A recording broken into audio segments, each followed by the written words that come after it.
Was it an actual finished brooch, the one that was done? Hello.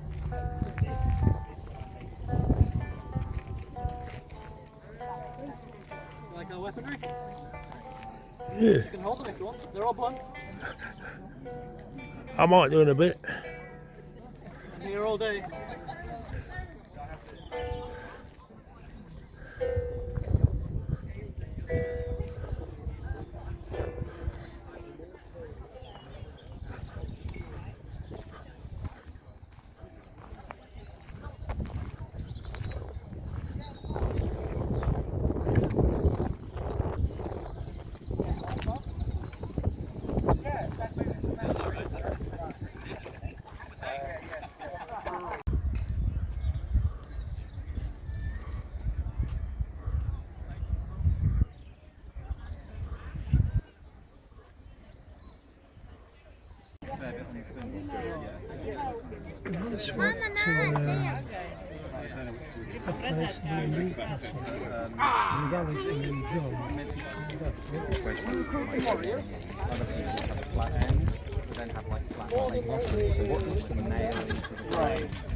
When I tried to do that, I found it and it just didn't.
So what I'm doing today is tablet weaving with an extra step. I'm doing brocading. So I'm doing tablet weaving with an extra step today, so it's brocading.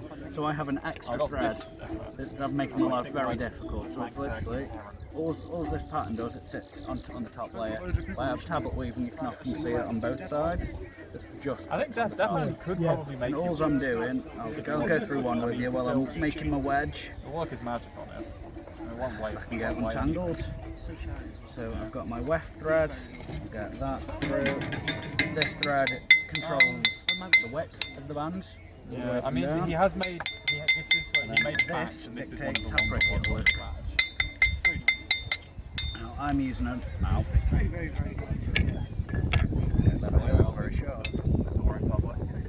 Adoring fans. This. I'm a mess, bear with me. I'm a mess of a person today. Yeah, so this. Glad you had it on today. Yeah, it's just today. Jack, your head's clear now. Mine. Another one, boy. No, this is old one. This is old one, but it had got wood in it, so I need to get it out. Yeah, it's cleared now.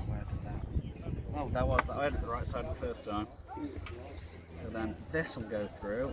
I might go under there, but it'll just go up and down through certain ones to make a pattern. I'm going at it random today because I have no plan. And as you can see, a pattern might start to form. And I'll then go and I'll pull that forward and lock that in. I remember that. Yeah, well you can go either forwards or backwards. Yeah, forwards or backwards. So It changes the walk. It does, and if I start to go backwards, then that'll all untwist. Yeah. Keep it nice and easy. I said the ladies that showed us up in Northumberland, Buying and selling. they were quite Selling, expert. buying Yes. slaves And of they all were varieties.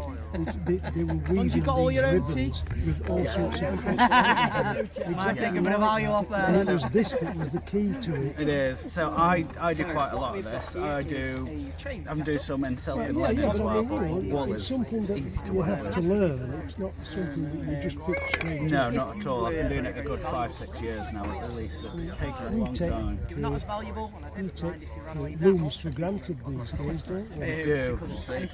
Even when I'm shopping modern clothing, I'm looking at like, is it a natural material? I want 100% linen wool. So I want decent material for clothing. I just literally just pattern that. Farm or anything like that, or particular operation. You might There pull we go. Getting the pattern coming through. that is a supervisory. And that is brocading. It's literally it's just tablet weaving with one extra thread that sits on top, and all of these are the same colour, so you can see the pattern. Good. Thank you, son. Thank you.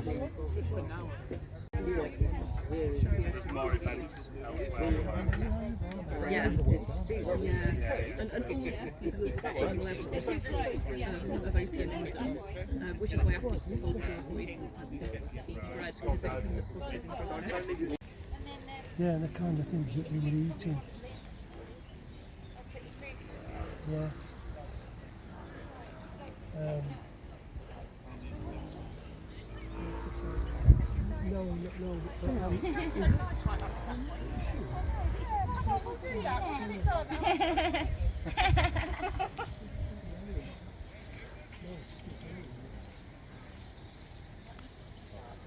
Never wanted to see a dead mouse so bad.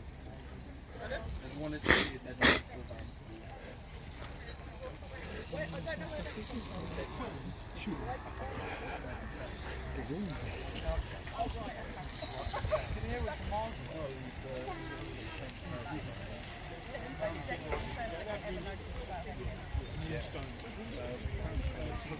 Giant spider outside my room. Yeah, big one. It was scary. How would they have got up there to make the reef dams? Must have been a resistant. I kind of got picture. Say that again. Must have been a resistant. Oh yeah. No, without breaking it, they've done it. Or they've made it on, it's like the pyramid thing, isn't it? Wow. That's quite shocking when you think of it in those terms. We are so used to fast fashion now. Yeah.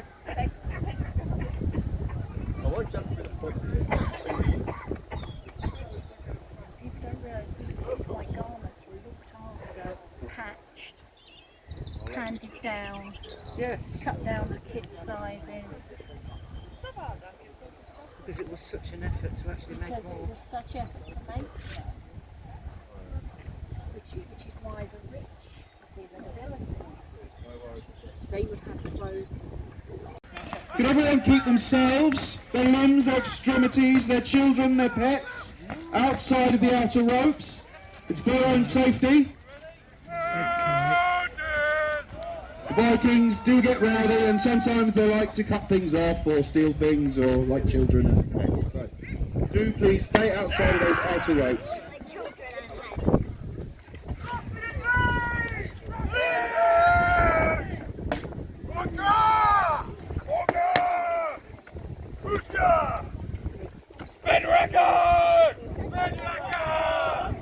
As you see, the warriors are marching onto the field. As a little preamble to the main event later in the day. A little initial skirmish. Size each other up. So first of all,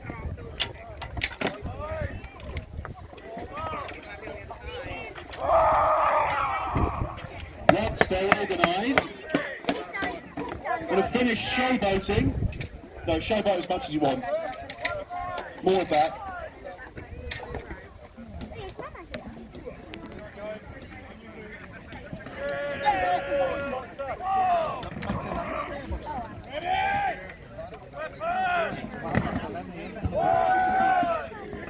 Once in a shield ball, that's when you know things are serious.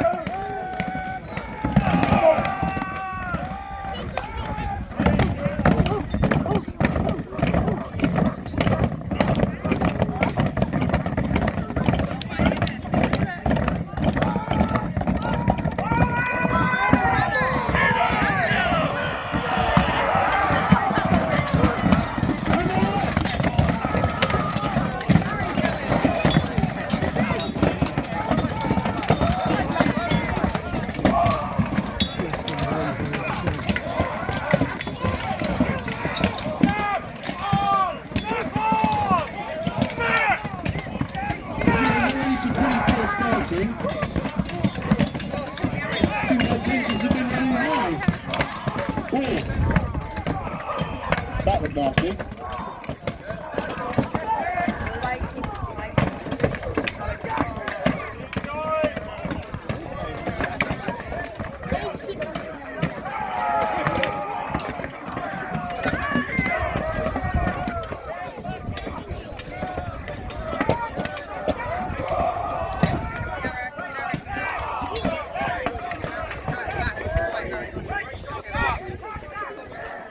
And they've broken apart. They've got the size of each other to start with.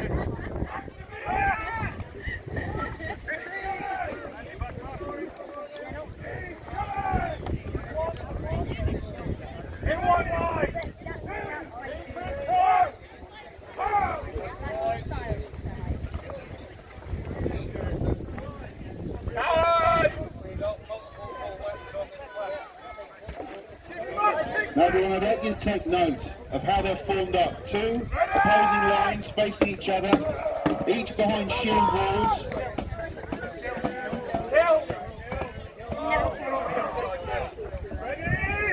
Locking together shields in perfect unison. Into the second clash. You'll notice a lot of different types of weapons out there. We've got spears, axes, swords. We'll go into detail with those later.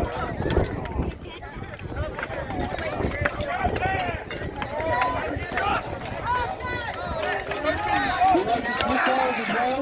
As the clash started, javelins being thrown, arrows being shot through the line. Seems that the Southern is already taking some losses.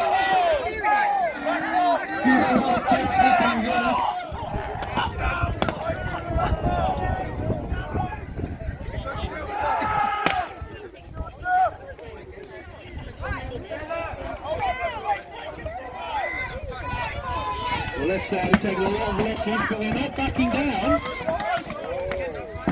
Oh, they're backing down now.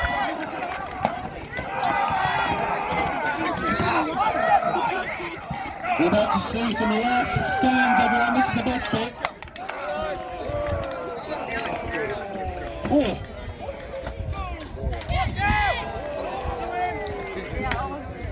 A valiant effort there, but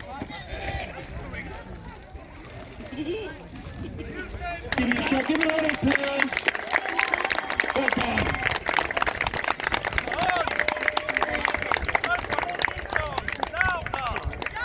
Do remember to massage their egos, they're very important.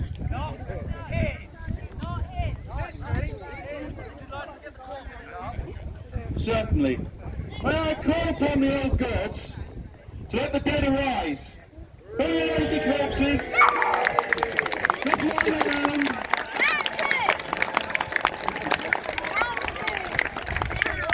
They're already starting to go off. I thought it was better to...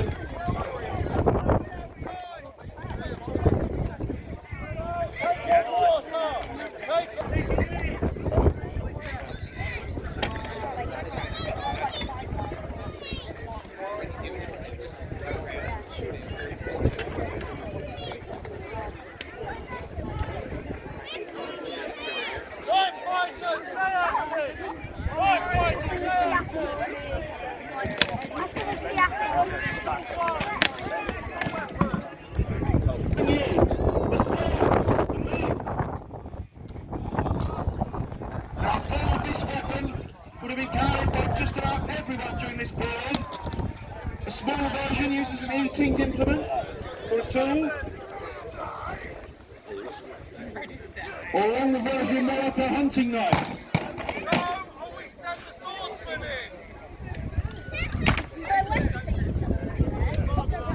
Now this really is the weapon of the gutter. Dirty, downright scoundrels and assassins. Stabbing each other in the back. A lot of very unpleasant shankings going on here. It's been a considerable amount of death already, and I estimate it to only been about 10 seconds. And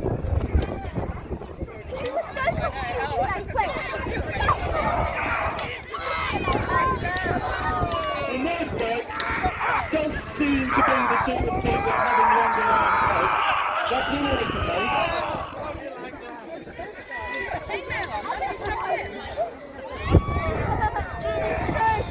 Oh, cut his throat!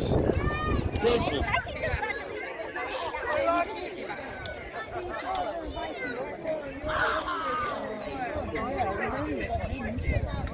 There was almost a standoff there, some sort of, what should we call it, some sort of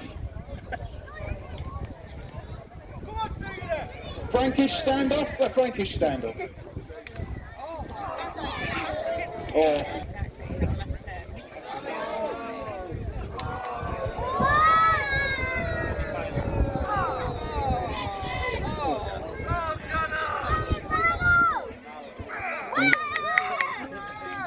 sounds to me like you've taken sides already.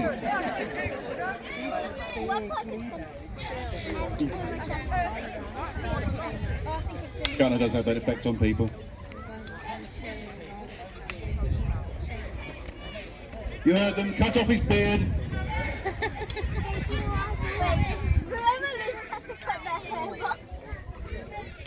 Now one would think that Gunner would be at a distinct disadvantage here, having no chainmail. Oh, I'm right. Oh, that was mean. Well, give him a ball.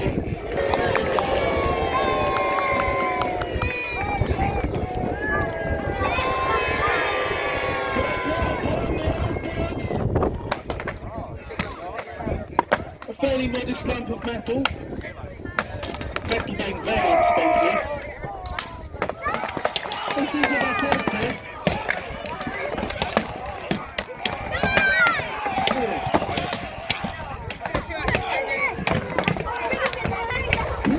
Cleaving's happening already.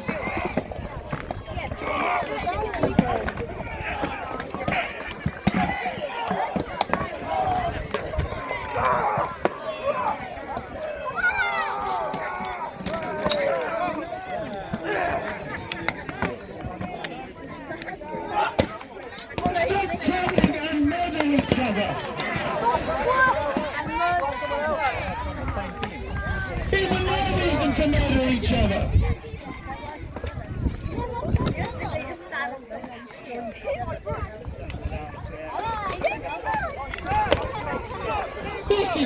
This is very unorthodox.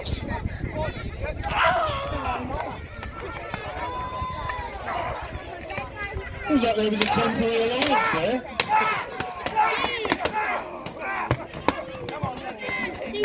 Oh. There's a lot of vitriol being taken out here.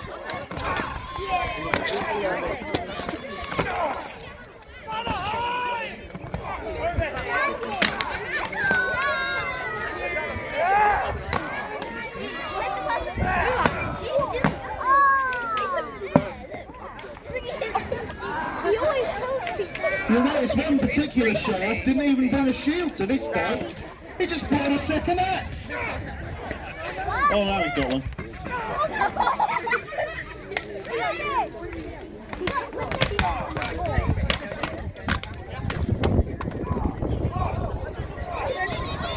Out to the last field. Alfred waiting patiently for someone else to die so he can fight the victor. No one likes an axe to the rear end.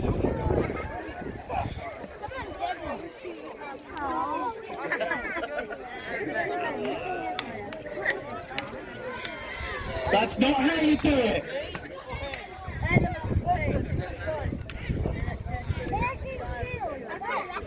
Don't axe him in the forehead.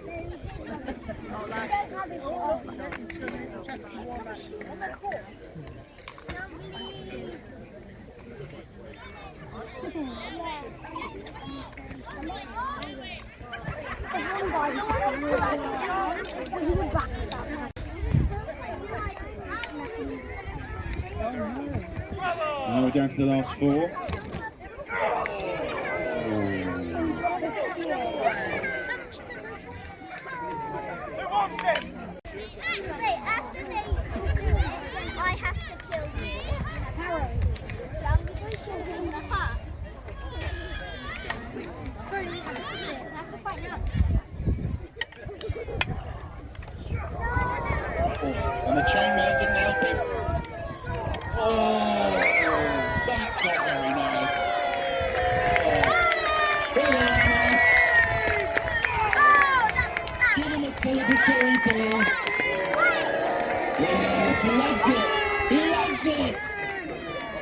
Up on the back, there's your corpses! Dead!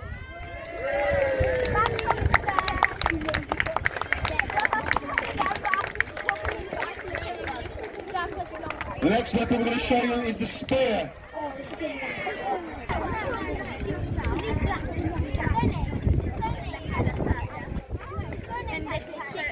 Now you'll notice that there's two different types of spears out in the field today. Shorter, single-handed spears can be used with a shield, and longer, two-handed spears used without a shield.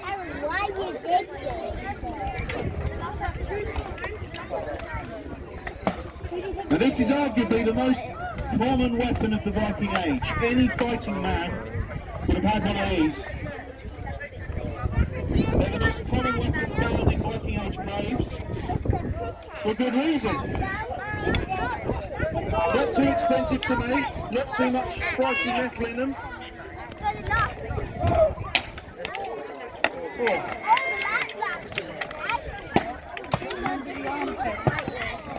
Also useful for hunting, as well as a weapon of war.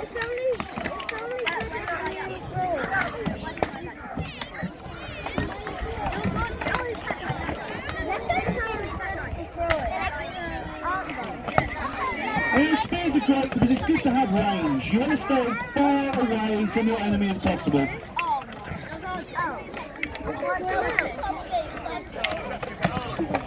One of the fires. Oh, watch out, you've got one coming up behind you. Some vicious pokings going on over there.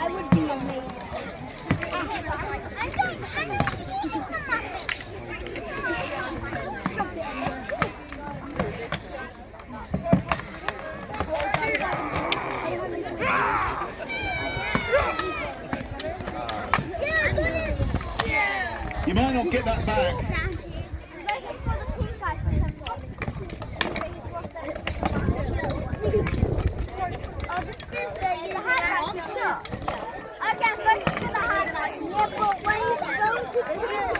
I don't know if you saw that, but that was very cheeky. He dropped his spear and quickly drew a knife.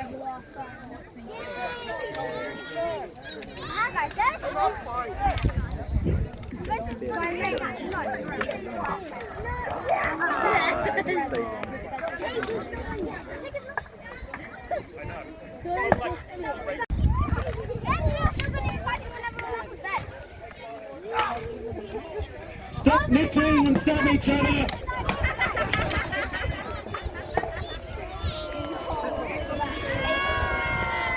Well stabbed.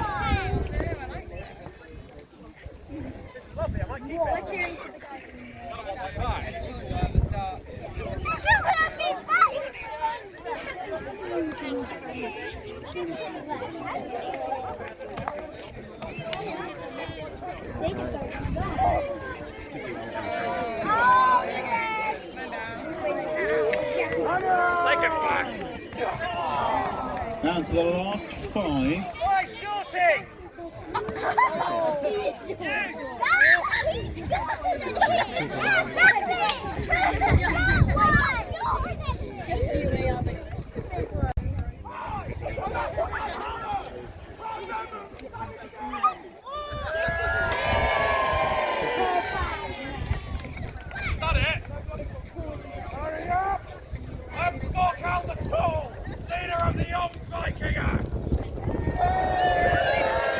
Serenity in the final.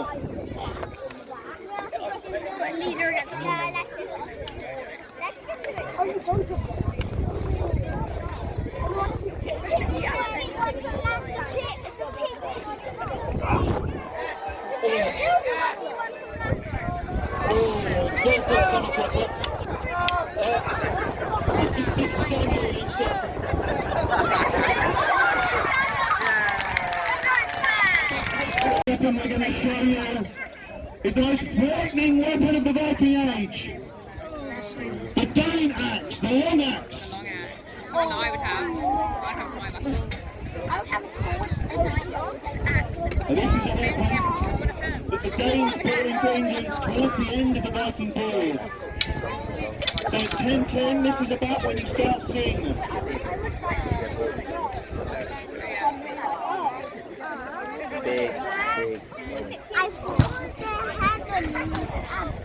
But this is a weapon designed to show mayhem and opposing shielding. Take off heads, cut through shoulders down to hips.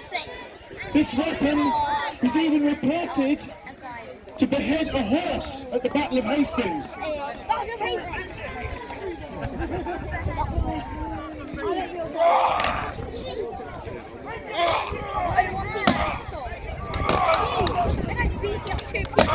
You'll notice it's quite uncommon for a single warrior to want to take on one of these.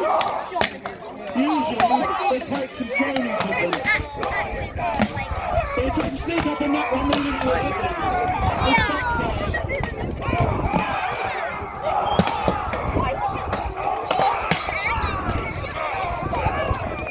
Oh, this has just turned into a big boy. And the young boy on the top there was stunned. Doing the archer, which is a smart move, considering the Dane axemen don't carry shields. Much more difficult to put an arrow on that shaft than a shield.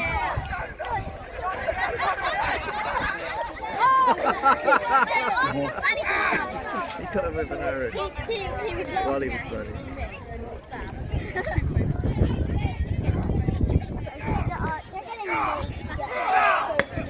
We're down to the last Dane axeman now. And it's been ganged up on. He's not going down easy, but he is down.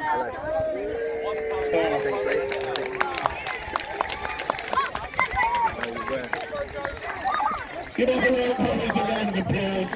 Finishing off the evil Dane axeman. Now, so can I ask the dead to arise and stop being difficult?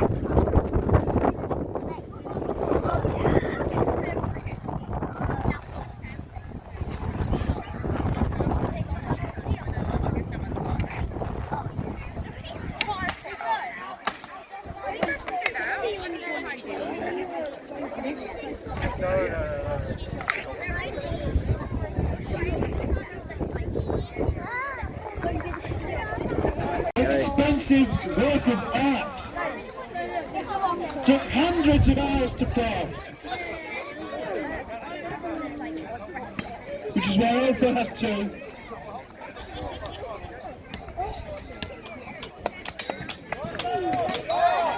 And like the Dane axe, this is purely a weapon of war. This is just for killing other people. This is not a tool. This is not a hunting implement. This is a warrior's weapon, pure and simple. Immense skill required to craft, and immense skill required to use it, at least properly.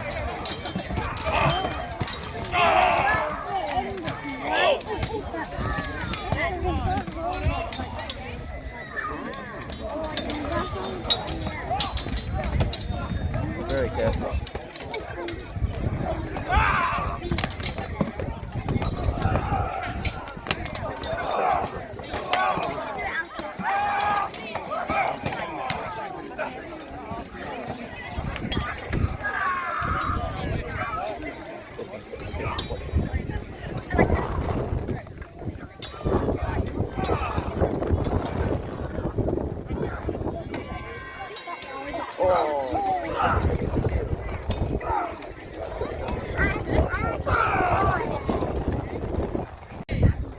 Are you all ready to face the Vikings yourselves?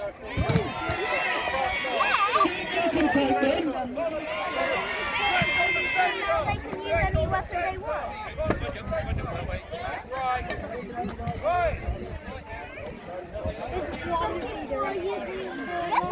This is where you get out your magic picture boxes. And I lie down.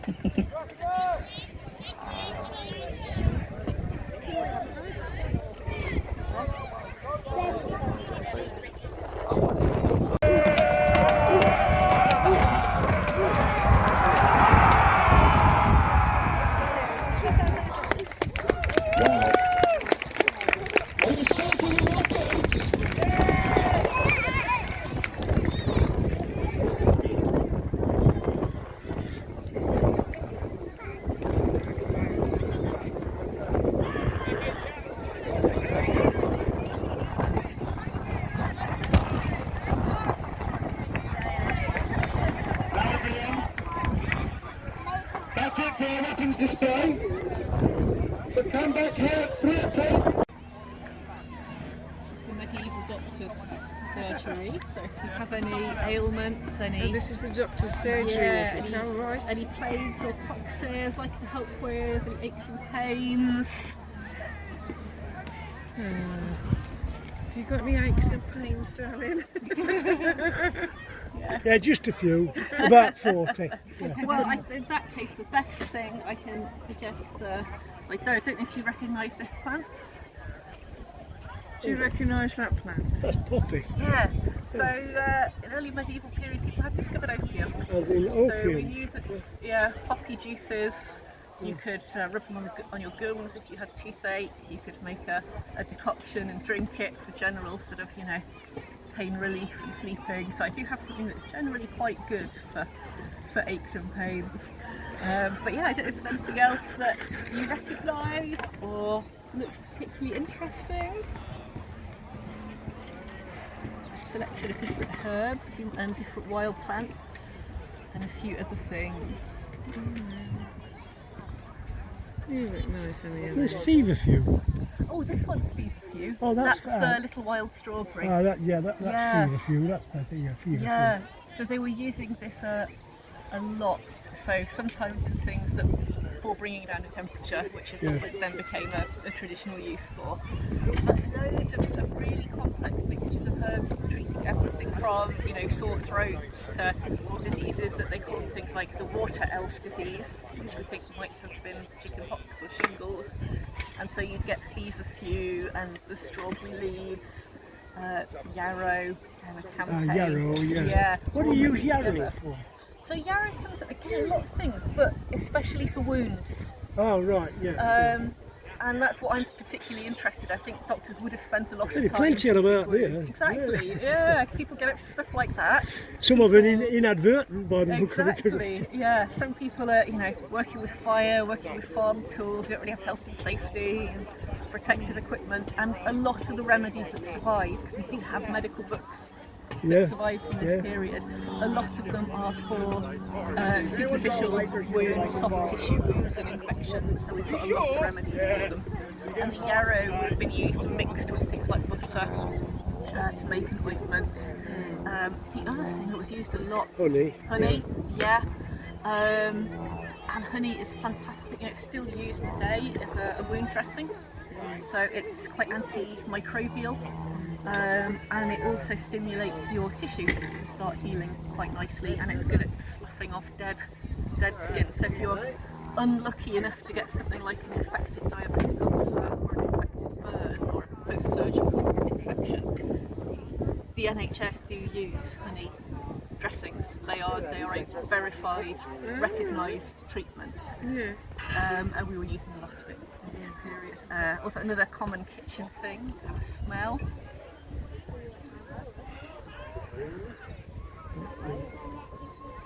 Vinegar. Yeah, vinegar, yeah. So there's a lot of, I like the nail varnish. There's a lot of vinegar and a lot of old wine that would have gone vinegary. And they're using that in things like gargles mixed with honey.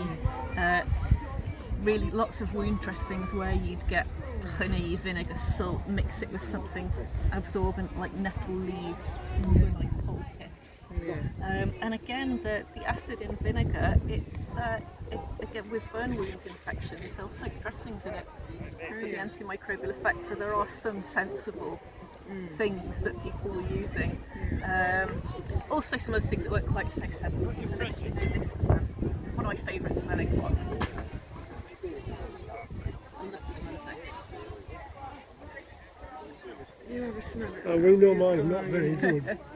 Is it eucalyptus? It's not. I get where it's got that same sort of antiseptic smell. Yeah, it has. Yeah.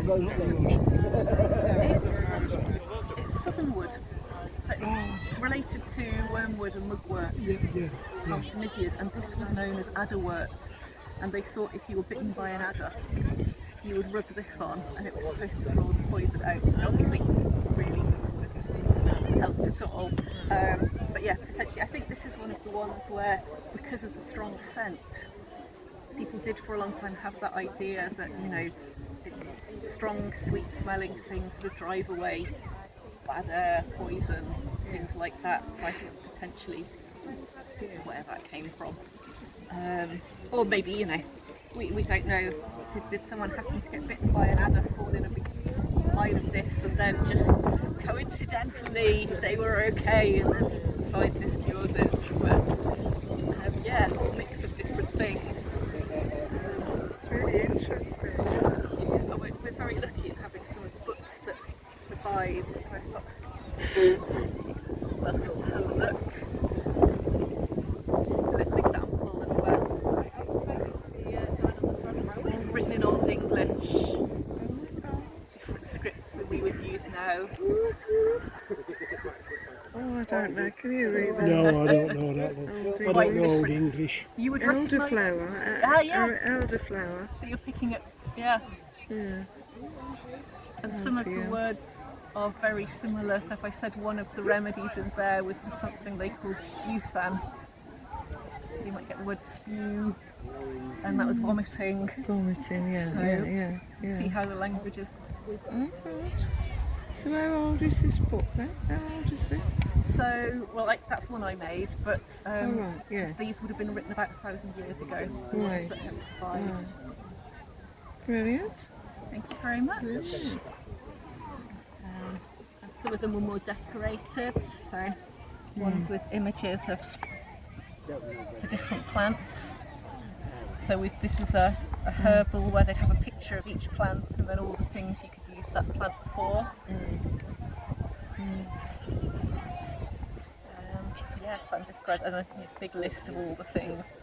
Does it tell you the ones that are poisonous then? Well, I think kind of got to go with the idea if the dose makes the poison, right? And they were using a lot of quite unpleasant things. So, for instance, to make you sick, or one of the sort of anaesthetic, really knock you out things they used was henbane roots, which are really quite toxic. So again, not Henbane. not modern health and safety. The next one down from Deadly Nightshade. Yes, yeah. But then there were things that were really sensible. So the wormwood, you might know this, there was a Chinese scientist won the Nobel Prize in 2015 for discovering an anti-malarial drug, wormwood. And she found it by looking at a historical Chinese remedy where you steep the wormwood in cold water and then you give that to the patient to drink. And she found if you do that, you do extract this molecule which is still in use as an anti-malarial drug. But the same remedy almost is in one of the early medieval English medical books. Because in this part of the country, before the fens were drained, people would get seasonal malaria in the spring because the climate was mild and there were the mosquitoes. And the written remedy says to steep this in Welsh ale and give it to the person to drink. So there were some better things than that, water. that at least have the pleasant effect of the ale as well. So yeah, there were some things that they did that were sensible, and things not quite so much. And we can't know their minds. So. Fascinating. Amazing stuff, isn't it? Remedies. Yeah.